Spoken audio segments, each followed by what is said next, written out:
That's one situation, but in other provinces it's not.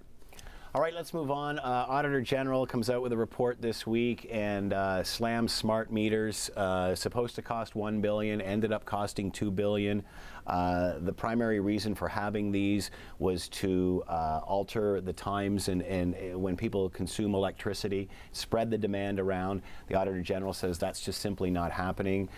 How does this have traction, Larry? Will people remember this at the next election, or again, gas plants, e-health? I mean, it just keeps stacking up. Well, but let's be clear about a number of things. One of them, of course, is the fact that the government, the Premier herself, is saying that the numbers presented by the Auditor General are wrong. If the Premier herself has said that, there's some onus on the Premier now to show us where the Auditor General is wrong, and I think we should suspend opinion until we get that clarification. Not on this show. Well, not on this show, perhaps, but thinking people need to suspend opinions until we get some clarification. Are you suggesting that you don't think? There you go. You're Way to go, Larry. Just speak for yourself, Larry. You're on your own now, You Larry. are partisan thinkers. But the other clear points to be made is this. In terms of the cost for the meters themselves, I'm not surprised that the cost might be more than they budgeted, because there's been a greater uptake.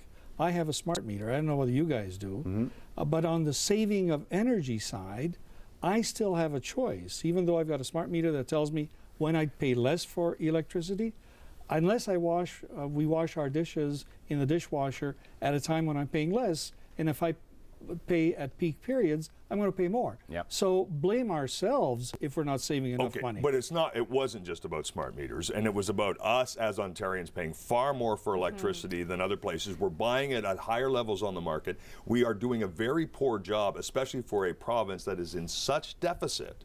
And so maybe it's not an election issue because the election is so far away, but it certainly is an issue for right now of how we get the deficit down and how we stop wasting money. And one of those ways is not to waste money buying electricity at higher levels so I can afford to pay the higher taxes that Wynne wants from me. Well, and I think, too, that it wasn't, smart meters was one aspect of the report. There was also, $10 billion of wasted money on P3 projects over, since 2005.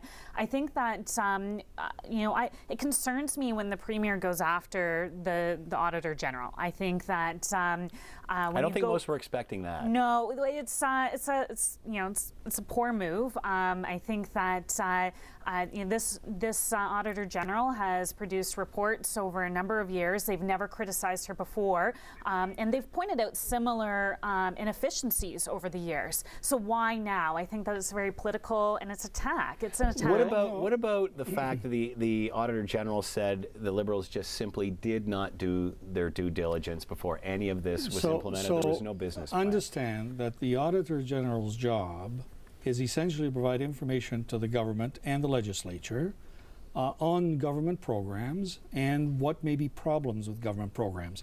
It's an administrative tool that's presented every year. Remember, at the federal level, the Auditor General there criticized the Conservative government for losing $5 billion. They couldn't account for it. They lost that money.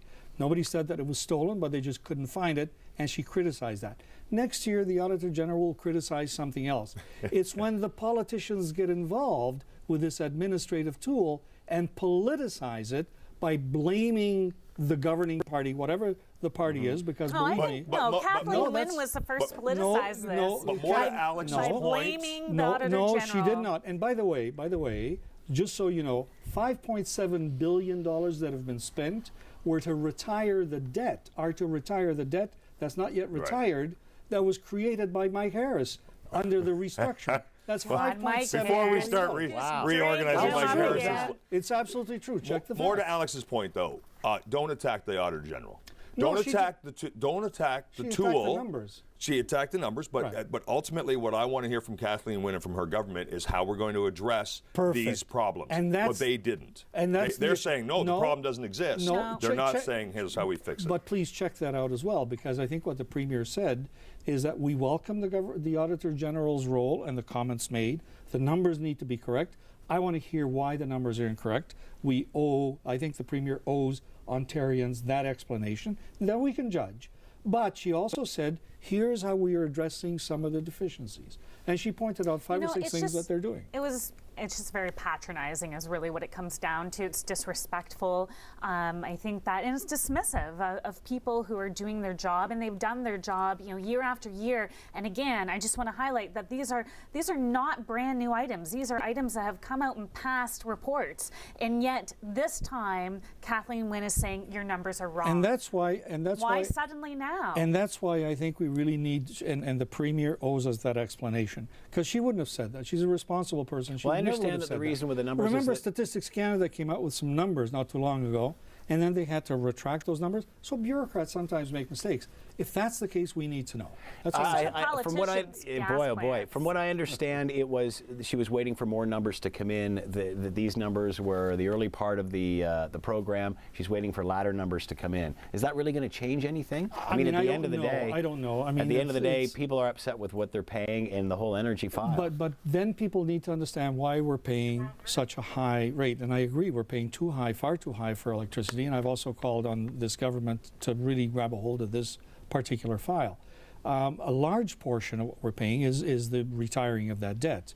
Also, this government has revitalized the grid. They've invested a lot of money in the grid because it had been let go by previous governments, not just the Conservative government, and it needed that injection of funds. That's not where the Let debt go by comes its from own under government. the power portfolio. It's because Ontario Power got completely split up, right? They turned it into Hydro One. As soon as we took it out and turned it into a for-profit initiative, that's when we saw the rate skyrocketing, and that was introduced by Harris. I'm sorry to drag him up again, that's all but the right. Well, it problem was. is that the Liberals never fixed it, right? So once they gained hold of power, and you've been in powers for what, 10 years now? Yeah, so 10 years, Larry. No, but Like, they- but- for well, 10 years, you can't blame Harris anymore. It's been 10 years. No, I'm not blaming And I'm Harris not defending anymore. Harris, by the way. Well, That was as close as you'll get, It's interesting very that she did. As long as it I'll take slams it. the Liberals, we'll defend even Harris. But the point is that the reality is that there are four things that drive the cost of power. One is the debt. Two is maintaining the system.